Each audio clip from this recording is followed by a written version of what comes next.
Assalamualaikum warahmatullahi wabarakatuh. Perkenalkan, saya Maya Khairunisa dari kelas 4D dengan NPM 23163111024. Di sini saya akan menjawab pertanyaan dari soal UTS mata kuliah Filsafat Pendidikan Islam. Soal yang pertama yaitu, jelaskan bagaimana pengertian filsafat pendidikan Islam dapat mempengaruhi praktik pendidikan di madrasah dan pesantren.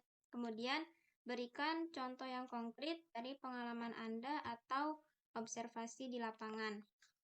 Jawaban saya yaitu filsafat pendidikan Islam ini kan sebagai landasan berpikir yang sumbernya itu pasti dari Al-Quran dan hadis, yang mana filsafat pendidikan Islam ini kan memiliki pengaruh yang sangat signifikan dalam praktek pendidikan di madrasah ataupun di pesantren.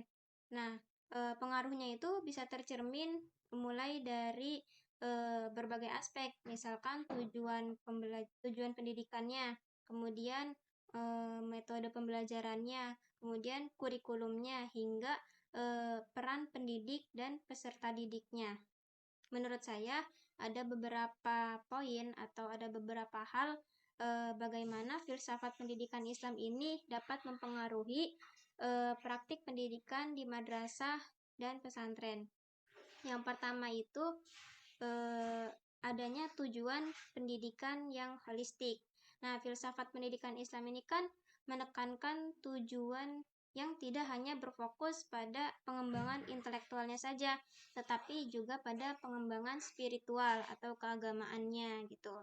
Nah, contohnya itu biasanya di pesantren itu santri selain mempelajari ilmu-ilmu agama, nah santri-santri itu pun juga mempelajari ilmu-ilmu yang lain, sehingga mereka memiliki jiwa sosial yang tinggi melalui misalkan kegiatan pengabdian gitu yang diadakan oleh pihak pesantren.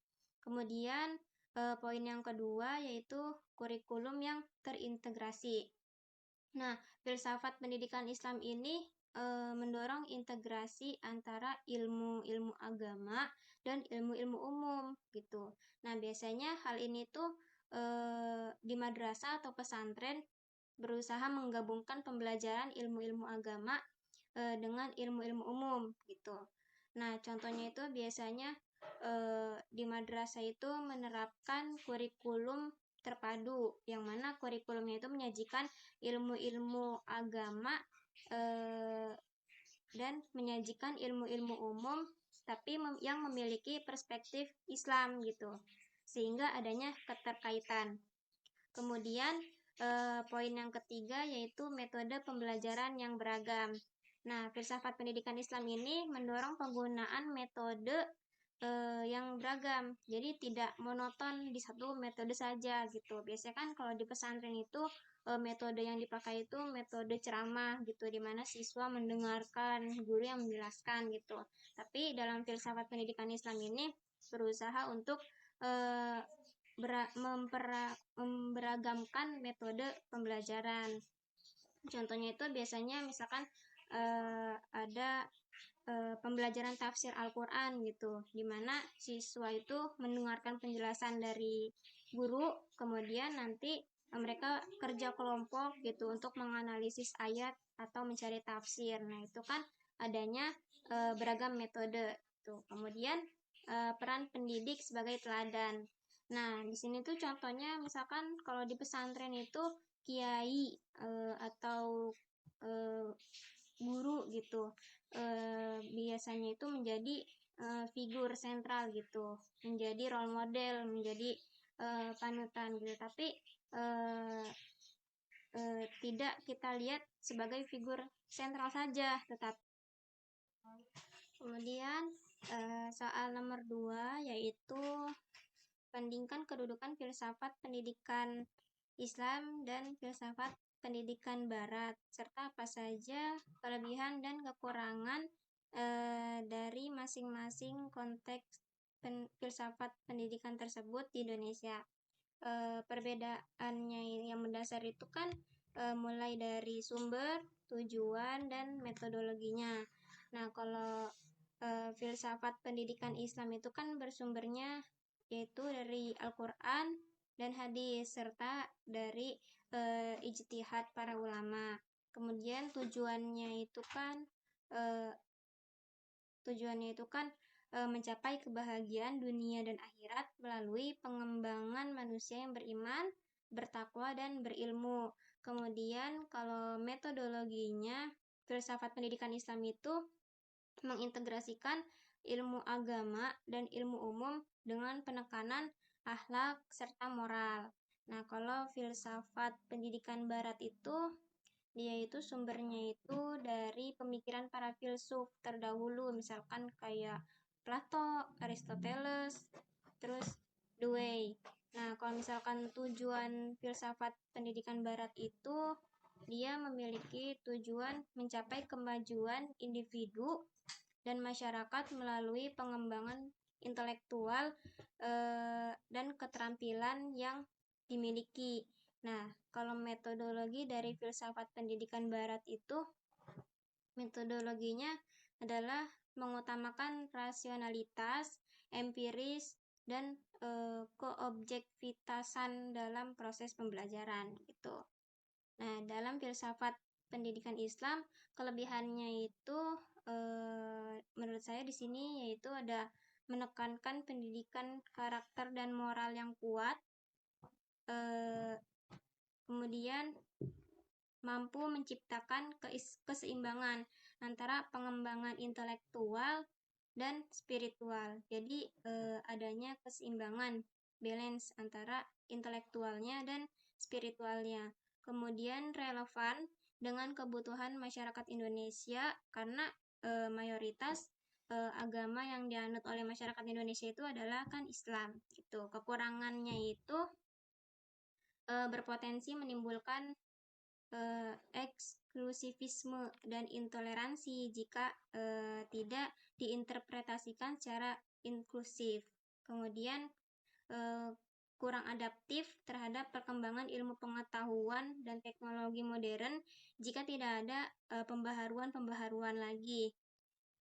Kemudian kalau kelebihan dari filsafat pendidikan barat itu mendorong pengembangan potensi intelektual dan keterampilannya yang dibutuhkan apalagi di era globalisasi seperti sekarang. Kemudian kelebihannya juga menekankan pola pikir yang kritis dan mandiri. Kalau kekurangan dari filsafat pendidikan barat itu berpotensi menimbulkan sekularisme yang bertentangan dengan nilai-nilai agama dan budaya yang ada di Indonesia ini. Kemudian juga dapat menimbulkan hilangnya jati diri bangsa karena jika tidak sesuai dengan kebudayaan yang ada di Indonesia. Itu jawaban nomor 2. Kemudian pertanyaan nomor 3 yaitu jelaskan kerangka kerja filsafat pendidikan Islam yang menggambarkan ruang lingkup filsafat pendidikan Islam. Kemudian sertakan elemen-elemen yang harus dipertimbangkan dalam pengembangan kurikulum pendidikan Islam. Kerangka kerja filsafat pendidikan Islam menurut saya yang pertama itu ada landasan teologis. Nah, landasan teologis ini atau kita sebut tauhid, yang mana itu merupakan keyakinan akan keesaan Allah. Nah, ini menjadi landasan yang utama dalam filsafat pendidikan Islam. Kemudian ada konsep manusia. Nah, konsep manusia ini artinya Islam itu memandang manusia itu sebagai makhluk yang mempunyai potensi. Nah, mempunyai potensi untuk apa? Untuk menjadi insan yang kamil, untuk menjadi manusia yang sempurna. Karena Allah menciptakan manusia itu sebaik-baik mungkin gitu, dan manusia itu adalah makhluk Allah yang paling sempurna dibandingkan dengan makhluk yang lain. Kemudian sumber pengetahuan. Poin yang ketiga itu sumber pengetahuan, yang mana yang kita ketahui sumber pengetahuan itu wahyu dan akal, yang mana filsafat pendidikan Islam ini mengakui dua sumber, yaitu ada Al-Quran dan ada hadis. Nah, keduanya ini harus diintegrasikan dalam proses pendidikan. Nah, tujuannya untuk apa? Untuk kebahagiaan dunia dan akhirat. Kemudian ada kurikulum. Nah, kurikulum ini integrasi ilmu agama dan umum, yang mana ilmu-ilmu agama dan ilmu-ilmu umum itu harus diintegrasikan dalam filsafat pendidikan Islam. Keduanya itu harus seimbang, harus balance. Tujuannya apa?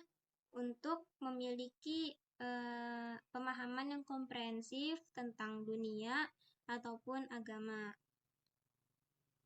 Kemudian ada peran pendidik. Nah, peran pendidik di sini itu menjadi teladan dan pembimbing bagi peserta didik. Selanjutnya yaitu ada lingkungan pendidikan. Nah, lingkungan pendidikan ini menjadi pendukung dalam pengembangan potensi peserta didik secara holistik, yang mana lingkungan pendidikan itu harus menciptakan suasana yang aman, nyaman, dan penuh dengan nilai-nilai Islam. Kemudian elemen penting dalam pengembangan kurikulum pendidikan Islam. Nah, elemen penting yang pertama itu ada integrasi ilmu agama dan umum. Seperti yang tadi sudah dijelaskan bahwasannya kedua hal tersebut, yaitu ilmu agama dan ilmu umum itu harus diintegrasikan secara harmonis. Kemudian pengembangan karakter. Nah, pengembangan karakter ini harus berlandaskan dengan nilai-nilai Islam. Nah, nilai-nilai Islam itu menjadi fokus utamanya. Kemudian relevansi dengan kebutuhan masyarakat. Nah, kurikulum ini harus relevan dengan kebutuhan masyarakat dan tantangan zaman, sehingga lulusannya itu lulusan dari sekolah tersebut gitu berkontribusi atau bisa berkontribusi di luar dengan positif. Kemudian yaitu penggunaan teknologi. Nah, pemanfaatan teknologi ini itu harus diintegrasikan secara bijak sesuai dengan nilai-nilai Islam. Kemudian adanya evaluasi yang komprehensif. Pastinya di setiap akhir dari pembelajaran ataupun dari setiap kegiatan belajar mengajar adanya evaluasi. Nah, evaluasi ini kan mencakup dari kognitif, afektif, dan psikomotorik. Nah, tujuannya itu untuk menjadikan pendidikan lebih baik untuk kedepannya secara holistik. Itu jawaban nomor 3. Kemudian pertanyaan nomor 4 yaitu dalam konteks modernisasi pendidikan Islam, bagaimana Anda dapat menerapkan prinsip-prinsip filsafat pendidikan Islam untuk mengatasi tantangan yang dihadapi oleh lembaga pendidikan Islam saat ini? Jawaban saya, ada beberapa penerapan prinsip-prinsip, diantaranya itu yang pertama, integrasi ilmu agama dan umum. Pastinya ini udah diulang dari jawaban-jawaban sebelumnya gitu, yang mana ilmu agama dan ilmu umum ini harus diintegrasikan secara bersamaan gitu, seimbang, ada keseimbangan antara ilmu agama dan ilmu umum gitu. Biasanya tantangannya itu kalau kurikulumnya terpisah antara ilmu agama dan ilmu umumnya itu lulusannya itu kurang komprehensif, itu tantangannya. Kemudian contohnya itu biasanya kalau mengintegrasikan ilmu agama dan ilmu umum itu contohnya menyajikan ilmu-ilmu umum tapi dalam pandangan perspektif Islam gitu, seperti fisika. Nah, fisika itu kan menjelaskan tentang penciptaan alam semesta oleh Allah gitu. Nah, itu ada dalam ilmu fisika. Jadi, adanya keterkaitan ilmu umum dengan ilmu agama gitu. Kemudian yang kedua yaitu pengembangan karakter yang berlandaskan dengan nilai Islam gitu. Tantangannya itu biasanya di zaman sekarang itu degradasi moral dan etika di kalangan generasi muda gitu, yang mana moral dan etika di zaman sekarang itu makin menurun seiring berkembangnya zaman gitu kan.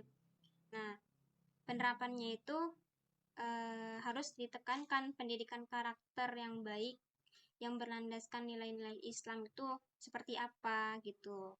Contohnya itu mengintegrasikan pendidikan karakter dalam setiap mata pelajaran atau kegiatan di ekstrakurikuler itu bisa. Kemudian yang ketiga, prinsip yang ketiga itu pemanfaatan teknologi secara bijak. Biasanya kan tantangan di zaman sekarang itu kan penggunaan teknologi itu sudah seenaknya gitu kan, tidak terkontrol dan berpotensi menimbulkan hal-hal negatif gitu. Nah, gimana penerapannya agar supaya lebih baik gitu? Yang mana penerapannya itu mengintegrasikan teknologi itu harus dengan bijak dalam pembelajaran sehingga bisa sesuai dengan nilai-nilai yang baik yang diajarkan dalam Islam gitu. Contohnya menggunakan teknologi itu untuk mengakses sumber-sumber ilmu pengetahuan yang bermanfaat gitu. Itu kan contoh penggunaan teknologi yang bijak. Kemudian prinsip yang keempat itu pengembangan pola pikir yang kritis dan kreatif. Biasanya tantangan di zaman sekarang itu makin berkembangnya zaman, dan pola pikir kritis dan kreatif anak itu makin menurun gitu kan, karena sudah dimanjakan misalkan dengan teknologi dan selainnya. Nah, gimana penerapannya agar menjadi lebih baik? Yaitu dengan metode pembelajaran. Biasanya metode pembelajarannya ini harus dipusatkan pada peserta didik, harus aktif, adanya diskusi, ada penelitian. Nah, itu bisa menjadi daya tarik. Kemudian contohnya itu biasanya siswa diberikan pembelajaran berbasis masalah. Nah, nanti di situ akan timbul diskusi, akan timbul berpikir kritis antara siswa yang satu dengan yang lain. Prinsip yang kelima yaitu relevansi dengan kebutuhan masyarakat. Biasanya tantangannya itu kurikulum dengan kebutuhan masyarakat itu kurang relevan, apalagi dengan dunia kerja. Contohnya itu ada tambahan mata pelajaran atau keterampilan. Kemudian pertanyaan nomor 5. Pertanyaannya adalah jelaskan urgensi dan fungsi filsafat pendidikan Islam dalam membentuk karakter siswa. Bagaimana hal ini dapat berkontribusi pada pembentukan masyarakat yang lebih baik? Jawabannya adalah filsafat pendidikan Islam itu kan pasti punya urgensi dan fungsi yang sangat penting dalam membentuk karakter siswa. Di antara urgensi filsafat pendidikan Islam itu menurut saya yang pertama itu sebagai landasan moral dan spiritual, yang mana pastikan filsafat pendidikan Islam ini kan memberikan landasan moral dan spiritual yang kuat bagi siswa, misalkan dalam nilai-nilai seperti kejujuran, keadilan, kasih sayang, dan tanggung jawab. Nah, semua itu tuh ditanamkan dalam diri siswa sejak kecil gitu, sejak dini. Kemudian yang kedua itu pembentukan insan yang kamil. Nah, urgensinya itu di sini tuh tujuan filsafat itu untuk membentuk insan kamil atau manusia yang sempurna secara intelektual, spiritualnya, dan moral atau adabnya gitu. Yang mana kan filsafat pendidikan Islam itu nggak hanya fokus pada aspek kognitifnya saja gitu, tapi terhadap pengembangan afektif sampai motorik siswa. Kemudian urgensi yang ketiga yaitu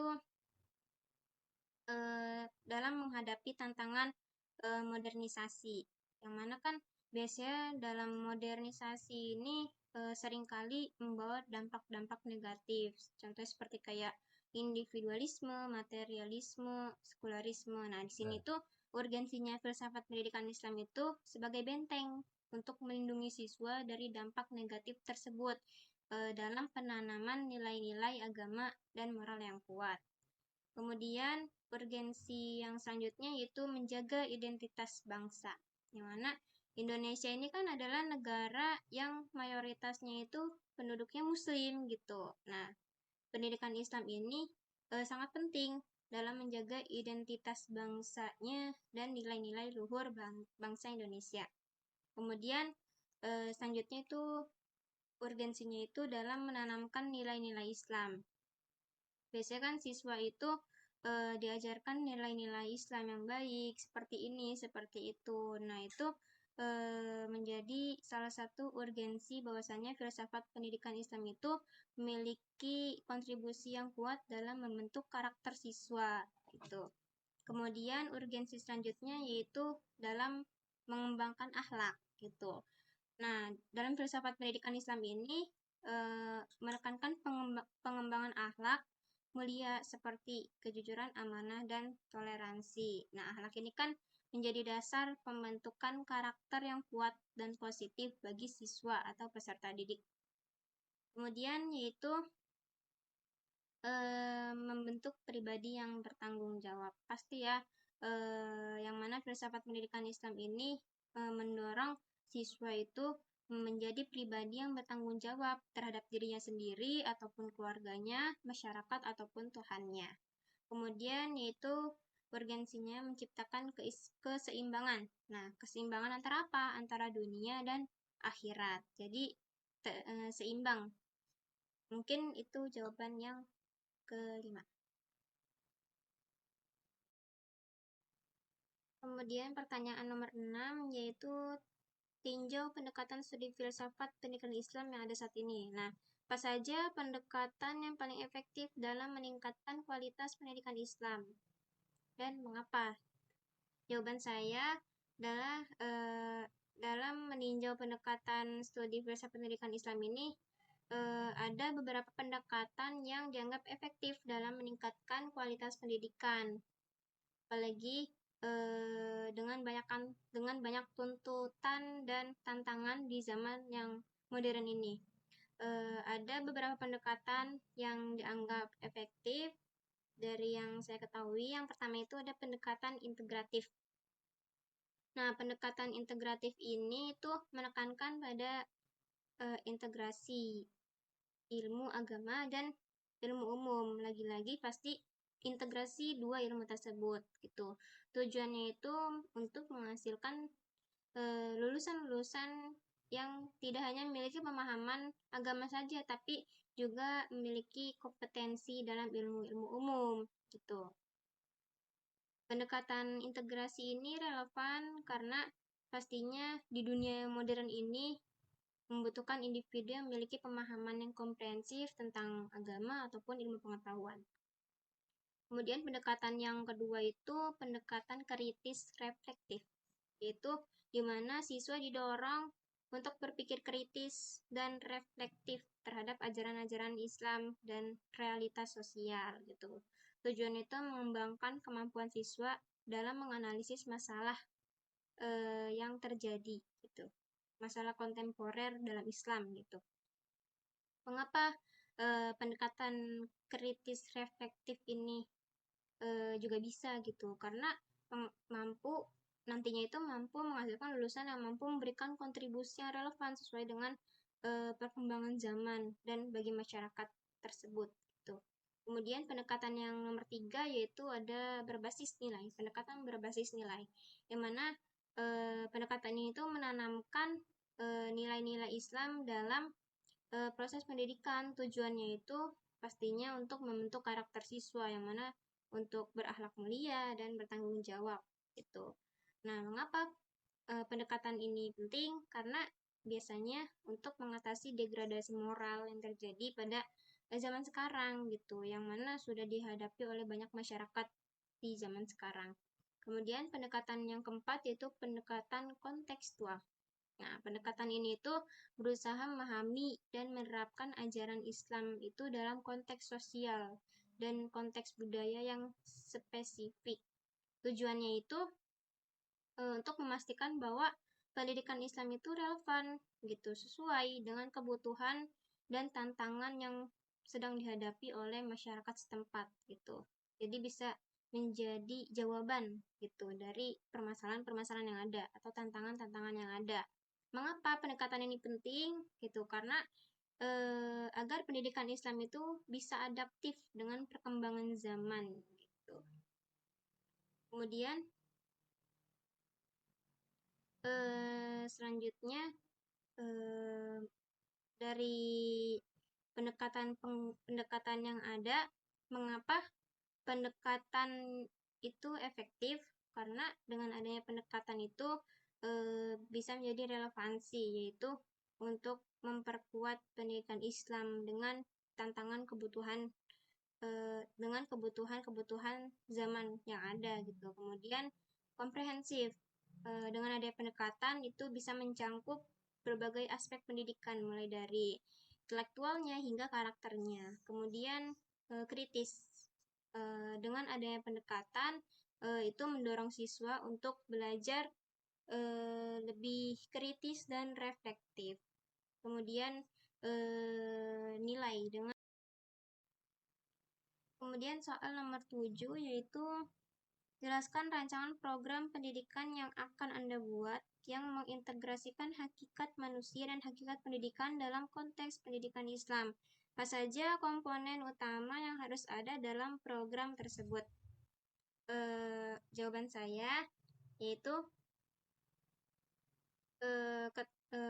dalam rancang program pendidikan yang mengintegrasikan hakikat manusia dan hakikat pendidikan itu penting bahwasannya kita harus memahami dulu manusia itu kan dipandang sebagai khalifah atau pemimpin di bumi dan memiliki potensi untuk menjadi manusia yang sempurna gitu kan.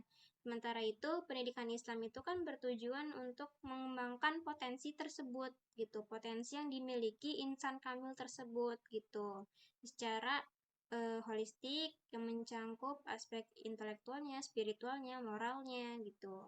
Nah, jika saya nanti merancang program pendidikan, di sini ada beberapa rancangan program pendidikan yang nantinya diimplementasikan. Yang pertama itu landasan filosofis terlebih dahulu. Nah, yang mana yang pertama itu landasan filosofis adalah pastinya tauhid gitu kan. Karena tauhid ini sebagai pondasi gitu. Program yang didasarkan pada prinsip tauhid, misalkan kayak keyakinan terhadap keesaan Allah gitu. Karena ini mempengaruhi semua aspek pendidikan, mulai dari tujuan, metode, sehingga peran. Kemudian konsep insan kamil gitu. Pastinya ini menjadi program bahwasannya mengembangkan potensi siswa menjadi insan kamil. Terus selanjutnya yaitu integrasi wahyu dan akal. Program ini mengakui dua sumber, ada Al-Quran dan ada hadis. Jadi keduanya itu harus diintegrasikan dalam proses pembelajaran. Nah, apa saja komponen-komponen yang harus ada dalam program tersebut gitu. Menurut saya komponen-komponen yang harus ada dalam program tersebut itu yang pertama kurikulum yang terpadu. Misalkan mengintegrasikan ilmu-ilmu agama dan ilmu-ilmu umum gitu. Kemudian pendidikan karakter berbasis nilai Islam. Nah, program ini tuh menekankan penanaman nilai-nilai Islam seperti kejujuran, amanah, dan toleransi yang harus ada dalam pendidikan atau pembelajaran. Kemudian metode pembelajarannya. Metodenya itu harus aktif dan berpusat pada siswa, jadi tidak monoton di satu metode saja. Kemudian penggunaan teknologi yang bijak dan lingkungan pendidikan yang kondusif, serta adanya peran pendidik sebagai teladan. Itu jawaban nomor 7. Soal nomor 8 yaitu dalam konteks demokratisasi pendidikan, bagaimana Anda melihat peran filsafat pendidikan Islam dalam menciptakan sistem pendidikan yang inklusif dan adil, serta berikan contoh implementasi yang relevan? Jawabannya adalah dalam konteks demokratisasi pendidikan Islam itu kan pastinya memiliki peran yang penting dalam menciptakan sistem pendidikan yang inklusif dan adil. Nah, menurut saya di sini ada beberapa aspek. Yang pertama, aspek kesetaraan dan keadilan dalam akses pendidikan. Karena prinsip dasar filsafat pendidikan Islam itu kan bahwasannya setiap individu. Jadi tidak memandang latar belakang sosial ekonomi atau agama gitu. Jadi semuanya itu berhak mendapatkan pendidikan gitu. Kemudian implementasinya. Jadi contohnya tuh kayak adanya penyediaan beasiswa dan bantuan keuangan bagi siswa, tapi dengan tanda kutip keluarga yang tidak mampu. Jadi adanya penyediaan dana atau beasiswa gitu. Kemudian yang kedua itu inklusivitas dalam kurikulum dan metode pembelajarannya gitu. Nah, prinsip dasarnya itu filsafat pendidikan Islam kan mendorong pengembangan kurikulum yang inklusif gitu, yang mencangkup perspektif dan pengalaman dari berbagai kelompok masyarakat. Nah, biasanya itu implementasinya itu pengembangan kurikulum yang memasukkan materi tentang keberagaman budaya, agama, dan etnis. Kemudian yang ketiga itu ada pengembangan karakter yang adil dan toleran. Nah, prinsip dasarnya itu filsafat pendidikan Islam ini menekankan pentingnya pengembangan karakter yang adil dan toleran dalam menghormati perbedaan. Karena kan apalagi di negara kita itu banyak sekali perbedaan-perbedaan mulai dari budaya, agama, suku, ras, dan yang lainnya. Nah, implementasinya itu mengintegrasikan pendidikan karakter dalam kurikulum gitu dengan fokus pada nilai-nilai. Contohnya seperti nilai keadilan, nilai toleransi, dan empati. Kemudian yang keempat itu partisipasi masyarakat dalam pengambilan keputusan pendidikan. Yang mana prinsip dasarnya itu kan filsafat pendidikan Islam itu mendorong partisipasi aktif dari masyarakat dalam mengambil keputusan pendidikan. Nah, implementasinya itu misalkan komite sekolah, pembentukan komite sekolah. Pastinya itu melibatkan orang tua, tokoh masyarakat, dan pemangku kepentingan lainnya untuk menentukan komite sekolah tersebut gitu. Kemudian biasanya itu penyelenggaraan forum-forum, diskusi, dan konsultasi publik itu juga sebagai implementasi dari poin yang keempat tersebut, yaitu partisipasi masyarakat dalam pengambilan keputusan pendidikan. Itu jawaban nomor ke-8.